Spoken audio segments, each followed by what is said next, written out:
we've got a very nice panel discussion now he is, when I got into this space 4 years ago, and you're desperately trying to make friends with people because you don't know anybody and you desperately need to know people. This guy was one of the guys that I phoned straight away. He has been nothing but generous with his time over the last 4 years and is a good friend of mine. He's going to be running this panel. It's always a lot of fun with him in charge. So please put your hands together and welcome Rob van der Meer from Capricorn Partners. Thank you, Paul. Before I let the other panelists go up, I'm going to make a very bad joke. Daniela told me not to do it, but I don't have a tendency to listen very well. It's related to the time and age we're in. Fundraising is really terrible these days for portfolio companies and for funds. I always said that fundraising is a man's job. That got some criticism sometimes. But then I nuanced it by saying it's a job for ugly men, because they know how to take rejection. So, welcome to my panelists. Dear panelists, you're not associated with this joke now. I got you free on that.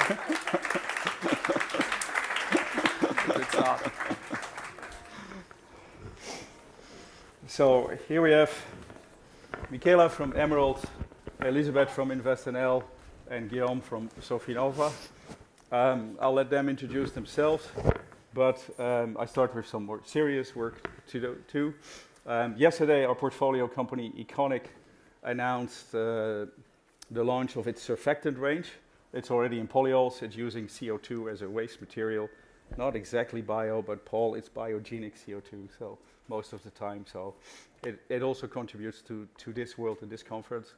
So we're very proud of that. There's a new line of surfactants where CO2 is inserted in the molecule, and this is waste CO2. So that expands the range of material to be used in that. And if you compare this to say 10 years ago, when there was also some bio-based conferences, and now we have finished use on stage, which is great. I mean, that's great progress made in this industry. And as you could see from the previous presentation, it's not that easy to make and incorporate these materials. It's a lot of work. So a lot of respect for the entrepreneurs in this phase with their persistence and creativity. But now to the hard work, which is the fundraising part. I've been in fundraising for my own company since 2008, and this is probably the hardest time I've ever seen for the portfolio companies and for the funds. And it's a really tough time. And so what message do we give to our portfolio companies? That's one question for the panelists to kick it off. And how do we get through this? So I don't think we're going to give the solution, but at least we try to give some direction to it. So now to my panelists, each of them will introduce themselves and their background, and a little bit of a view on how they view, like, what's the near-term outlook on fundraise, and how do you cope with that? So Michela, for you to start. Yes, so I'm actually a former entrepreneur. I funded a startup, a spin-off of ETH Zurich, Helix, and led it for 7.5 years. And after that wonderful but tough journey, I went into consulting and then joined Emerald last year. So I think what we see, it's no news, and the message for our portfolio company reflect obviously that reality. So on the one hand, there's the magic in the message, so focus on the revenues, focus on the increasing the gross margins, reduce the operational costs, and really be mindful of every dollar spent. This is now, of course, easier for revenue-generating companies, but for maybe very early-stage companies that are not yet there, situation might be even tougher. And we've seen many bridge rounds with existing investors, and even more challenging the situation for companies that need to deploy large capital, so need to raise a lot of money. And we have seen that some companies were unable to do that, and then they have to piece together smaller tickets that, on the one hand, they focus them, and on the other hand, doesn't really leave them with the resources necessary to truly execute. So for those companies, and really for any company, I think our message is to build for resilience. So really have a structure, company structure, a setup, support system that allows you to then navigate those rough waters, which starts with, for instance, having a good syndicate in place, raising at reasonable valuation that don't put then future constraint on the company and the existing investors, and also, build solid partnerships. I think this we see a lot the value of that in our ecosystem. So Emerald, as an LP base, made really fully of corporates. We have 50 plus corporates in our ecosystem, and every year we introduce to them about over 2,000 startups. And for the startups, these corporates are not just potential investors, but they are also potential future source of revenues. And in the short term, in this challenging time, they can help validating their solutions, and they can start building traction with them. So I think this is also an important message for the companies, for the startups out there, to really build those relationships, especially in the moment now where we see a growing trend developing towards this venture clienting model, which is nothing new because corporate have been early customer of startups, since always. But what is changing now is that this venture client model is being more institutionalized. So we see really teams unit being built, dedicated to that, and I think startup can take really advantage of that, which ultimately can lead to an essential of the runaway without equity investment.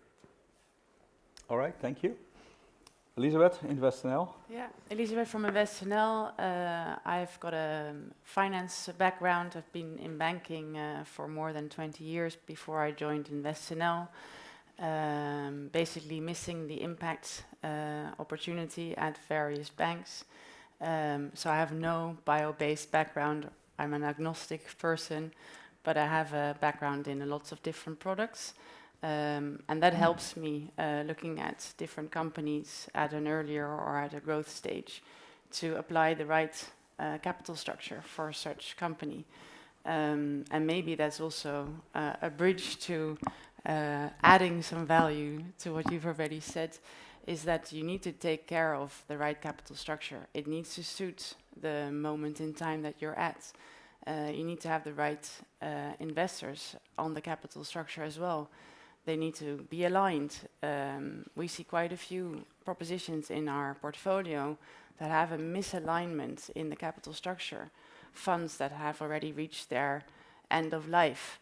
They want to exit. They don't want to continue funding your proposition. So being aware of having a cap table that is ready to meet your own expectations is very, very crucial. And I think from what can you do as a startup or as a growth company is really meet the targets that you set. Have the milestones at a correct level and showcase that you can meet them. Because that will just de-risk future funding rounds. People will see that you're able as a team and as a proposition to accelerate, which will build on trust. I think trust is a very key word in current macroeconomic circumstances with so many uncertainties. And I think that was mentioned yesterday as well. Build strong partnerships. Build partnerships with new investors out there that can facilitate your growth. Build partnerships with strategic partners, as you already mentioned. And build partnerships with your own current stakeholders. Because I think that in the coming, I think you mentioned short-term, Rob, you will be very dependent on your current partnerships. I think internal rounds will safeguard you for the future. So yeah, look at your cost burn rates, be very efficient, and only focus on the key milestones. I think a lot of startups are able to address many markets, but just focus on one and show that you can do that, and then build on that expertise and success for future milestones. I think that will be very important. All right, thank you. Guillaume, the Sofinnova view. Yeah, thanks a lot for having me today. So I've started my career in the chemical industry. We know each other for a long time. So I've worked with the renewable energies space at the beginning, then the biofuels, then joined Sofinnova for all that, let's say, industrial biotech venture. Yeah, you're right, it's a tough time. It's a tough time also because it has been a crazy time, 21-22, and I think we need to keep that in mind because that huge pocket of money that has been deployed the last 2-3 years create a kind of misalignment between market players' perspective. And we've seen valuation, we've seen crazy amount of money raised by company with no economics at all, sometimes with no thermodynamics at all. So I think we are just landing, honestly. What is tough this time compared to the cycle we had in the past is probably that it's tough for LP, for corporates. It's tough also for InvestNL and the likes. We deployed a lot of capital in the past, BPI in France, for example. It's tough for VCs, for getting new money, because we have a kind of liquidity trap those days, because the M&A didn't start, and we will discuss that later on, so I don't want to go too deep on that.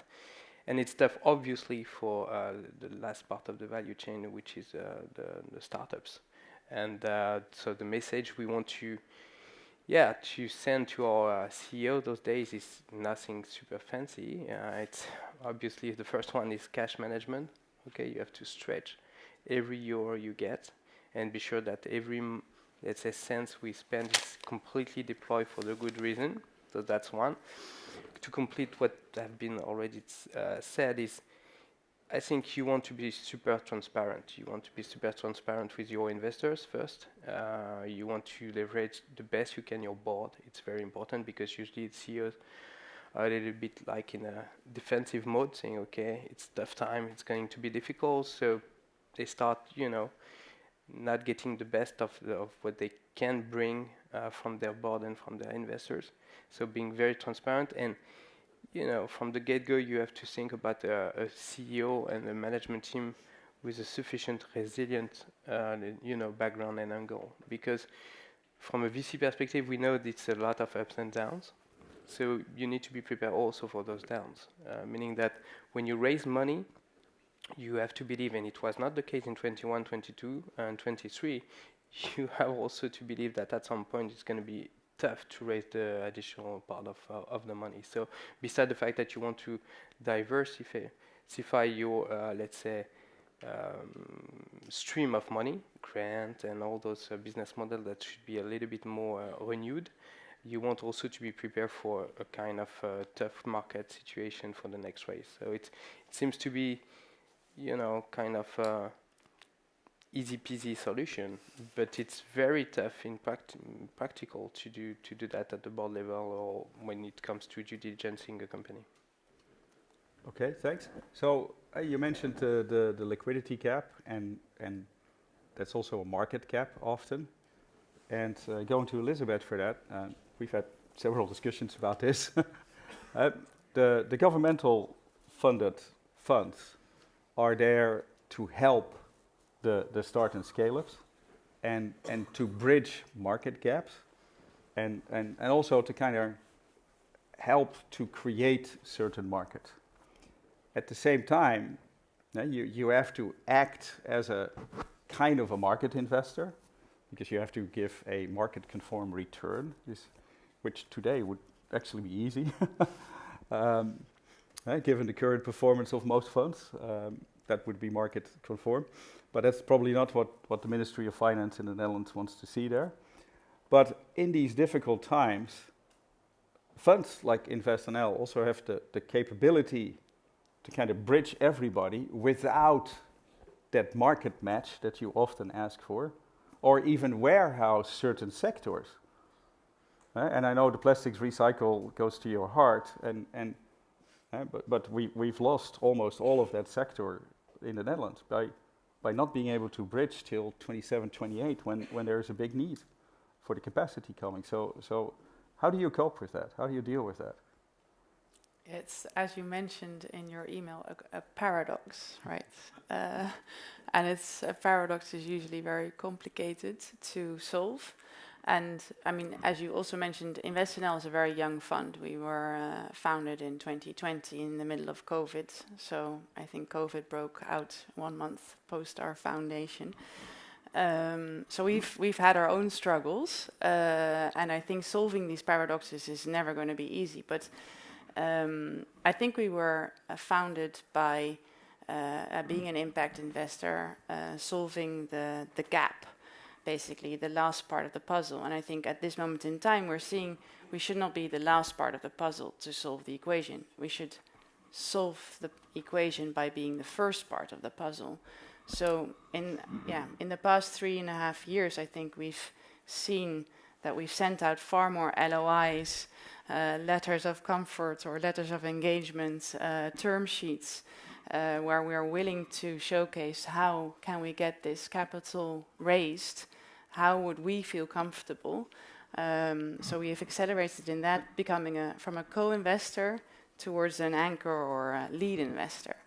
Even though we don't know the markets well, right? So I think that's quite... But if I may... You may.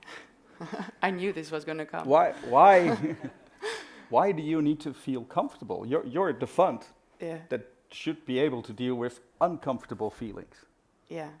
I think we're comfortable with feeling uncomfortable. Okay. But... is that noted? But the part is, of course, that everybody is, and I've been working quite hard over the past 4 weeks on, I think, 5 portfolio companies that are struggling, and we're basically to make sure that these struggles are addressed by the right parties. And I don't think InvestNL is always the right party. There are also strategic players that can play a very important role to make sure that this company can, extend their runway. It's not just by providing capital that you can safeguard success. You need many more stakeholders to make sure that these companies are successful. And it's the dialogue that we need to have with each other. And I think that was said yesterday quite often. There are partnerships needed. So I think InvestNL needs to accelerate. We need to step up. So one, we need to be comfortable with taking the lead. But we will never do it by ourselves. I don't think that's not our mandate. We need to change our mandate if that needs to happen. But we also need to step up by having dialogue with strategic parties. Personally, I don't have enough contacts with strategic parties, so I need to step up and make sure I have these connections in place. I need to work together with trusted parties, with funds from not only the Netherlands, but also from abroad, who have expertise, who have multiple funds, who've seen the cycles, who know what's needed. We need to also build an ecosystem of new funds, of new fund managers. So I think we're investing in first-time funds, first-time fund managers, to really beef up capital available to, for example, showcase the potential of plastic recycling in all its forms. And you have these needs.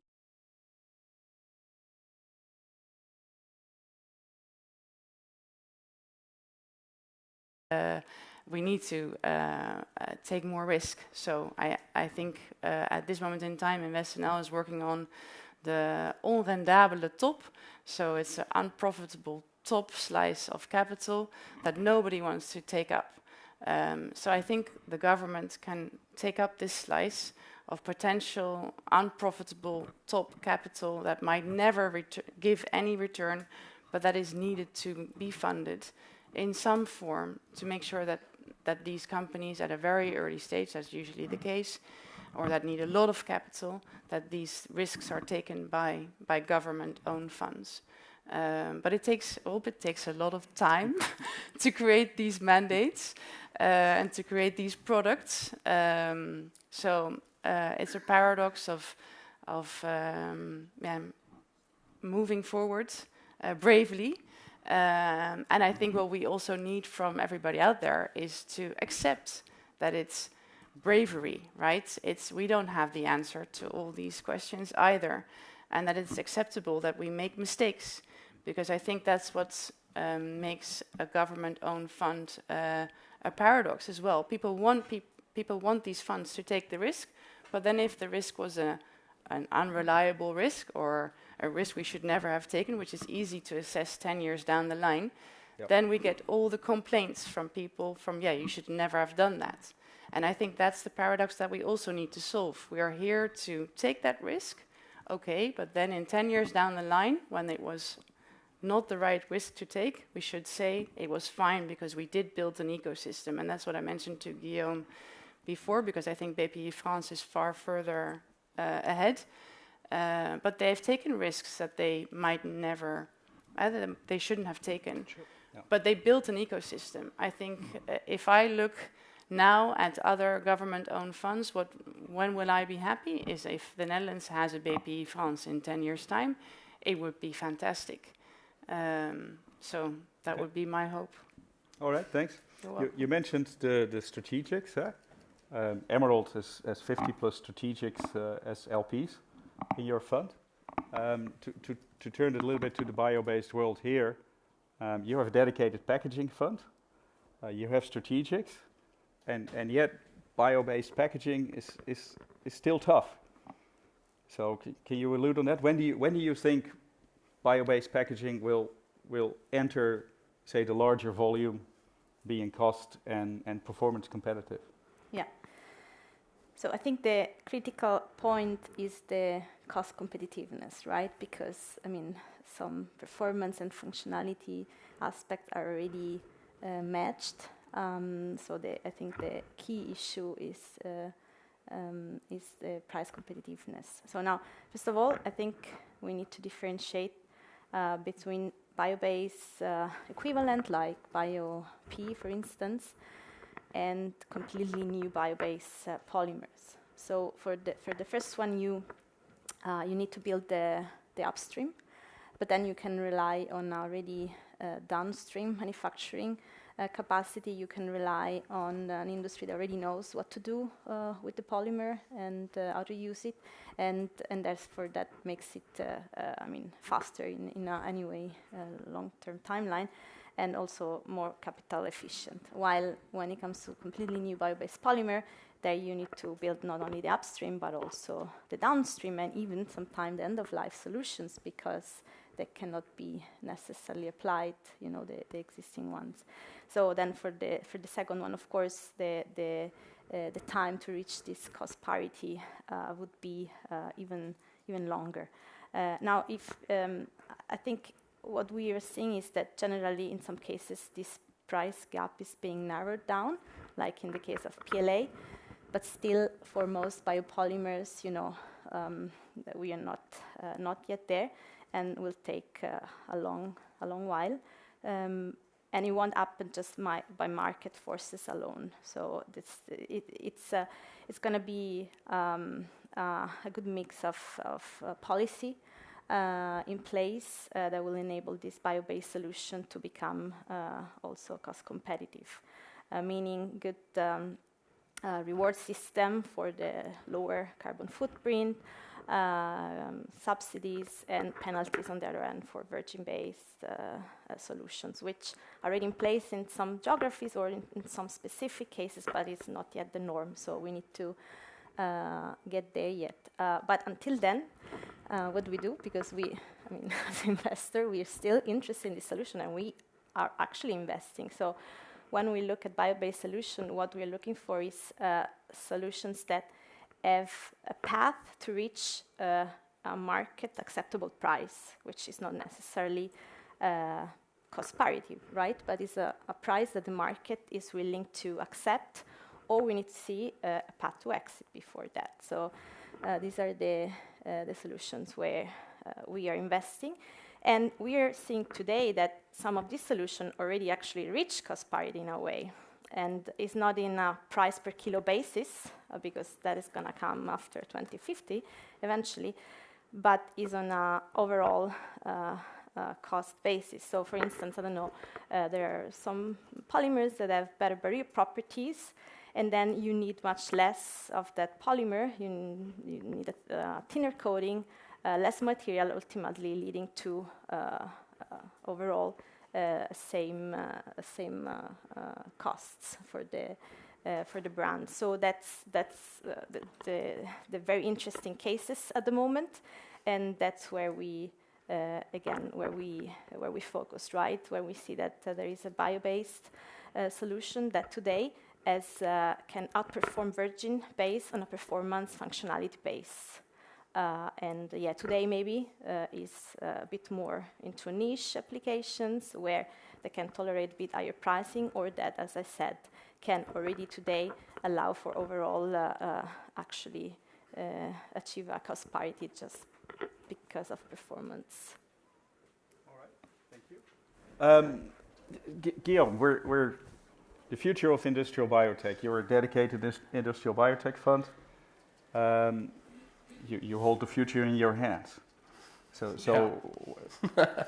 We're jointly invested in DMC, so we know that company will deliver its promise in the next 2 years, right? That's sure. A certainty in our portfolio. Yeah, so almost sure. No pressure, Jim and Rusty. I don't know where Jim, if he's not here. But Guillaume, the industrial biotech technology base has been a long time promise.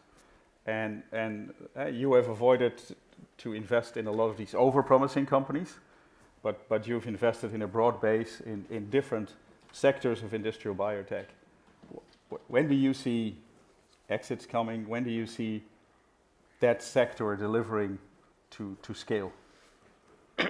Well, it goes without saying we don't have any crystal ball at Sofinnova, and honestly, I think there is no kind of pure recipe for success. We know that very well because we have been in that industry for a long time, but you know, it would be completely wise to probably avoid investing in that field because we have so many battle scars, and Sofinnova is mostly dedicated to investing in biotech for pharma. And so many times we had that kind of conversation internally saying, okay, why are you continuing struggling with that kind of sustainability on goal, impact fund and all those things? You should just go for tech and SaaS and consumers and so on. It's much more easy. Okay, fine, probably. But we are continuing to do so. It's probably because, one, we are strong believer that it has to happen. We have also kind of strong memories because Sofinnova is a 50 years old investment company. So we look back and we say, okay, when we started, we had no EIF, we had no InvestNL, no BPI, and no kind of public funding for building that first kind of a plant.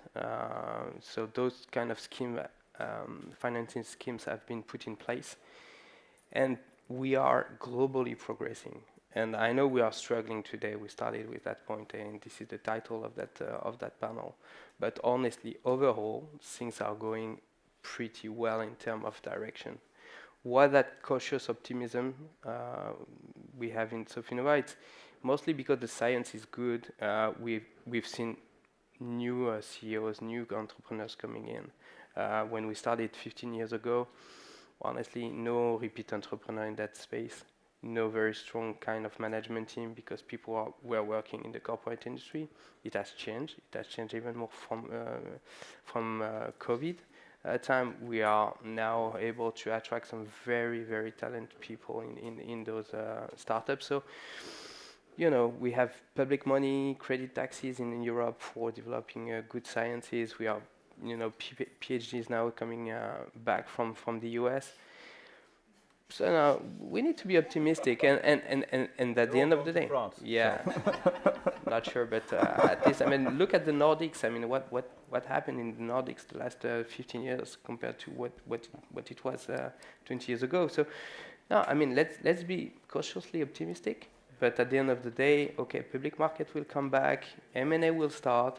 I don't think it's kind of wishy-washy thinking. It's just because that innovation is needed down the road, and those corporates we need to engage for, developing their top lines.